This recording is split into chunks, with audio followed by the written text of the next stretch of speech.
नमस्कार दर्शक बंधु मु दिव्य आपण मानक स्वागत जनाऊँगी आज आउ एक नुआ भिडियो को। दर्शक बंधु 8 पे कमिशन को नहीं आसिला बड़ खबर। तेबे राज्य तथा देशर लक्ष लक्ष सरकारी चाकरिया मानक पई आसिला खुशीर खबर। तेबे यही 8 पे कमिशन टी केबे ठारू लागू हेबो एवं 8 पे कमिशन लागू हेले दरमार केते प्रतिशत वृद्धि पाइबो एवं मासिक केते टंका लेखाए दरमा पाइबे से समस्त डिटेल्स आसंतु आलोचना करिनेबा। तेबे भिडियोटी जदि भल लागिबो अन्य मानकु शेयर करिवे। चैनल टी को सब्सक्राइब करनथिले आज ही चैनल टी को सब्सक्राइब करी पाखरे थिबा घंटी चिन्ह दबे ऑल नोटिफिकेशन रे सेट कर देबे। तेबे दर्शक बंधु राज्य रे खूब शीघ्र अर्थात 2026 जनवरी पहिलारु एही अष्टम पे कमिशन लागू हेबा पई जाउची। तेबे राज्य तथा देशर लक्ष लक्ष सरकारी कर्मचारी तथा पेंशन भोगी माने यार लाभ पाई परिबे। तेबे 8 पे कमिशन लागू हेले लेवल 1 रु लेवल 10 पर्यंत जो सरकारी कर्मचारी माने रहिचंती सेमानंकर दरमारे केते प्रतिशत वृद्धि पाइबो एवं केते टंका लेखाए सेमाने मासिक दरमा पाइबे से समस्त डिटेल्स आसंतु ए वीडियो माध्यम रे आलोचना करिनेबा। तेबे 8 पे कमिशन लागिले आपण मानकर डीएटी संपूर्ण शून्य हे जिवो बा जीरो हे जिवो। तेबे वर्तमान डीए आपण मानकर 53% रे चलीची। तेबे दर्शक बंधु आपण माने जानिचंती जे वर्तमान सारा देश रे डीए बा महंगा भत्ता जहा कि 53% रे चलीची। तेबे एही होली रे जहा कि मीडिया रे हाईलाइट हेउथला जे 3% किंबा 4% डीएटी वृद्धि पाई पारे।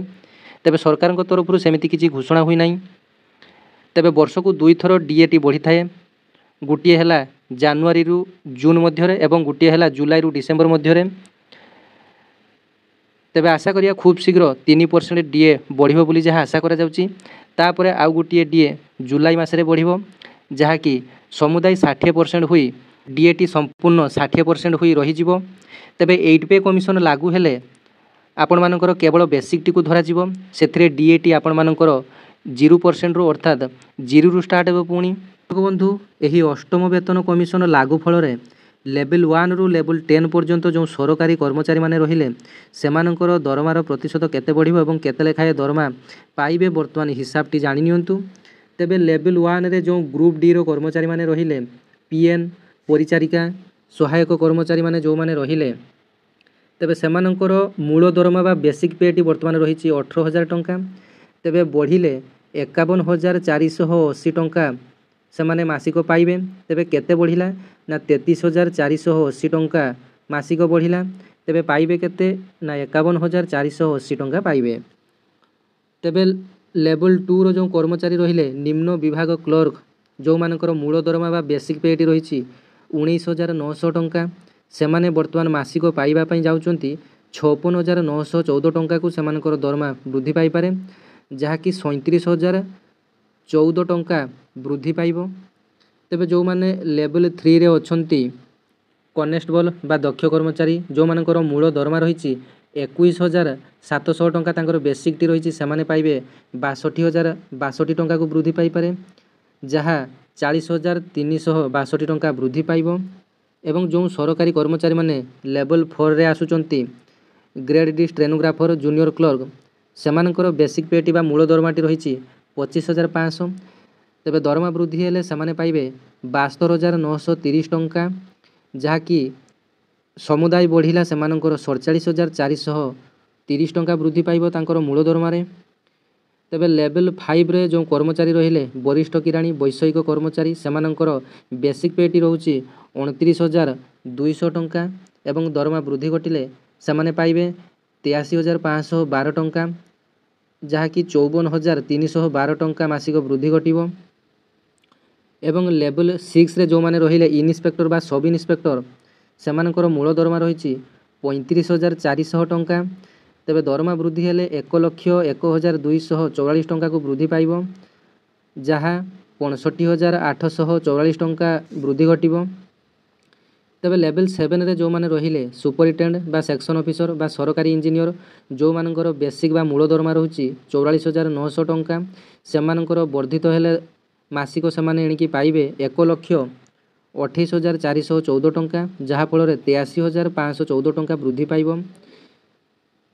तेबे लेवल 8 रे जो कर्मचारी माने रहिले वरिष्ठ सेक्शन अधिकारी सहायक ऑडिट अधिकारी जो मानकर वर्तमान बेसिक दरमा रहिछि 47600 टंका दरमा वृद्धि घटिले 1,36,136 टंका को वृद्धि पाई पारे जार अर्थ 88,536 टंका वृद्धि पाइबो। तेबे लेवल 9 रे जो कर्मचारी माने रहिले डेप्यूटी सुपरटेंडेंट पुलिस बा अकाउंटेंट ऑफिसर एमानकर बेसिक पे बा मूल दरमा रही 53,100 टंका। तेबे वर्धित दरमा अनुसार 1,51,866 टंका को सेमानकर दरमा वृद्धि पाई पारे जहाँफल 98,767 टंका वृद्धि पाइब।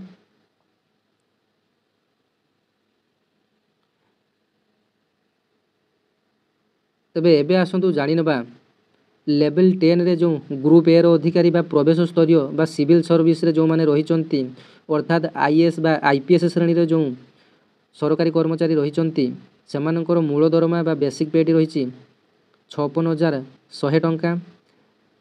तेबे वर्धित दरमा अनुଯାयी सेमाने मासिक 1,60,446 टंका को वृद्धि पाई पारे सेमानकर दरमा 1,04,346 टंका वृद्धि घटिबो। तेबे मोटामोटी उपरे कहिबा पई गले अष्टम वेतन कमिशन रे जेतिकी आपण माने दरमा पाउचंती तार 2 गुण दरमा आपण माने पाइया पई जाउचंती। तेबे ही अष्टम वेतन कमिशन टी 2026 जनवरी पहिला रु लागू होबे बोली मोदी सरकार घोषणा करि सारचंती। तेबे एबे आसंतु जानि नेबा जे अष्टम वेतन कमिशन कोन। तेबे अष्टम वेतन कमिशन हेउची भारत रे सरकारक द्वारा केंद्र सरकार कर्मचारी एवं अवसर प्राप्त कर्मचारी मानकर दरमा भत्ता एवं पेंशन समीक्षा पई गठित एक पैनल। भारत स्वाधीनता पाइबा परठारु प्रतिष्ठित वेतन कमिशन रो एक लंबा क्रम रे यह नूतनतम जार लक्ष्य हेउची क्षतिपूर्ण न्यायपूर्ण एवं मुद्रास्फीति आर्थिक परिवर्तन और सरकारी कर्मचारी मानकर परिवर्तित आवश्यकता सहित ताल दे चलिबा। तेबे गत जनवरी 16 रे प्रधानमंत्री नरेंद्र मोदी अष्टम वेतन कमिशन पई सबुद संकेत देथिले जहाँ प्राय 50 लाख केंद्र सरकार कर्मचारी एवं 6.5 लाख पेंशन भोगी वेतन स्केल को अपडेट करिया दिगरे एक बड़ पदक्षेप।